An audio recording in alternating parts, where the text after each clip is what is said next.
আপনারা দেখছেন TVN update. স্বাগত জানাচ্ছি আমি Rana Raihan. President Donald Trump Washington পোস্টের কলামিস্ট জামাল খাশোগজি হত্যাকাণ্ড ঘিরে সৌদি ক্রাউন প্রিন্স মোহাম্মদ বিন সালমানের বিরুদ্ধে ওঠা অভিযোগ সরাসরি অস্বীকার করেছেন। মঙ্গলবার হোয়াইট হাউসে যুবরাজের সঙ্গে বৈঠকে তিনি বলেছেন থিংস হ্যাপেন এবং এর জন্য তিনি যুবরাজকে দায়ী করেননি। যদিও আমেরিকান গোয়েন্দা সংস্থার মূল্যায়নে খাশোগজি হত্যায় যুবরাজের অনুমোদন আছে বলে উল্লেখ করা হয়েছে। এই মন্তব্যের মধ্য দিয়ে যুবরাজের পুনর্বাসন আরও দৃশ্যমান হলো বিশ্বমঞ্চে। যে নেতাকে খাশোগজি হত্যার পর আন্তর্জাতিক অঙ্গনে প্রায় প্যারিয়া বা বিচ্ছিন্ন নেতা হিসেবে চিহ্নিত করা হচ্ছিল, এখন তিনি ওয়াশিংটনের এক রাজকীয় অভ্যর্থনা পেয়েছেন। মোহাম্মদ বিন সালমানের আমেরিকা সফর শুরু হয় অসাধারণ আয়োজনের মাধ্যমে। হোয়াইট হাউসের সাউথ পোর্টিকোতে কালো ঘোড়া, হিরাল্ড ট্রাম্পেটার এবং আকাশে উড়ে যাওয়া F-15 ও F-35 যুদ্ধবিমান তাকে স্বাগত জানায়। প্রেসিডেন্ট ট্রাম্প হেসে সাবেক প্রেসিডেন্ট বাইডেনের 2022 সালের ফিস্ট বাম্প ঘটনার কথা তুলে ধরেন এবং বলেন তিনি এসব পরোয়া করেন না। যুবরাজকে তিনি বলেন দুনিয়ার সবচেয়ে সম্মানিত ব্যক্তিদের একজন মোহাম্মদ বিন সালমান। ওয়াশিংটন পোস্টের সাংবাদিক জেসন রেজায়ান এ বিষয়ে বলেছেন তাদের এক সহকর্মীকে হত্যা করা হয়েছে, তারা তা কখনো ভুলবেন না। এটি গালিচার নিচে লুকানোর মতো বিষয় নয়। এবিসি নিউজের সাংবাদিক খাশোগজি নিয়ে প্রশ্ন করলে ট্রাম্প উত্তেজিত প্রতিক্রিয়া দেখান। তিনি প্রশ্নটিকে হরিবল, ইনসাবঅর্ডিনেট এবং টেরিবল বলে বর্ণনা করেন এবং বলেন এবিসি নিউজের লাইসেন্সই বাতিল করা উচিত। এটি সেই সময়ের কথা মনে করিয়ে দেয় যখন 2018 সালে হেলসিঙ্কিতে রাশিয়ার প্রেসিডেন্ট পুতিনের পাশে দাঁড়িয়ে ট্রাম্প নিজের গোয়েন্দা সংস্থার বদলে পুতিনের কথায় ভরসা দেখিয়েছিলেন।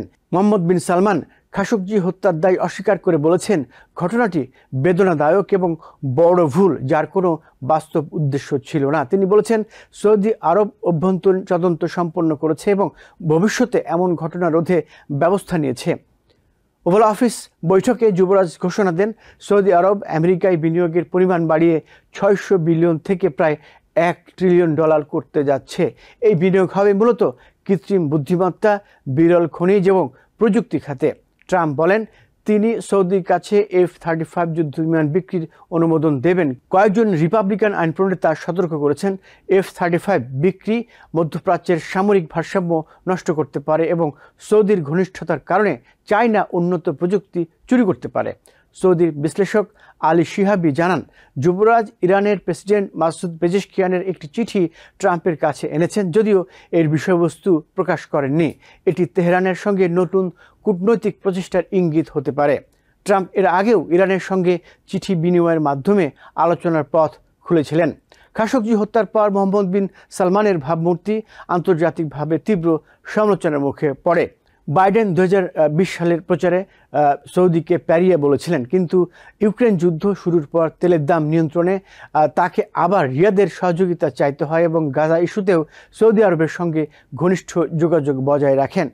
প্রেসিডেন্ট ট্রাম্প বরাবরই সৌদি আরবের ঘনিষ্ঠ মিত্র। তার প্রথম মেয়াদের প্রথম বিদেশ সফরই ছিল রিয়াদে, যেখানে তাকে যে বিশাল আড়ম্বর দেখানো হয়েছিল, বর্তমান সফর যেন তারই প্রতিদান।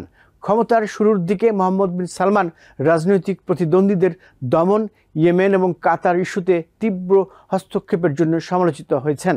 তারপর তিনি সৌদির সামাজিক সংস্কার শুরু করেন, যেমন নারীদের গাড়ি চালানোর অনুমতি দেন, ধর্মীয় নেতৃত্বের প্রভাব সীমিত করেন, অর্থনৈতিক বৈচিত্র্যকরণের কাজ করেন। এসব কারণে আন্তর্জাতিক মহলে তার নতুন ভাবমূর্তি তৈরি হয়েছে।